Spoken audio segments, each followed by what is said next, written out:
వైఎస్ఆర్సీపీ నాయకులు చేపట్టిన అనధికారిక నిర్మాణాలపై వివిధ వర్గాల నుంచి ఫిర్యాదులు వెలువెత్తుతున్న నేపథ్యంలో నగర పాలక సంస్థ ప్రణాళికా విభాగం అక్రమ నిర్మాణాలను ఆపాలని నోటీసులు జారీ చేస్తోంది.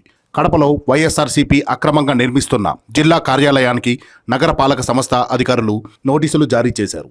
వైఎస్ఆర్సీపీ జిల్లా అధ్యక్షుడు సురేష్ బాబు పేరు మీద టౌన్ ప్లానింగ్ అధికారులు నోటీసులు అంటించారు. 7 రోజుల్లో సంజాయిషీ ఇవ్వాలని చెప్పారు.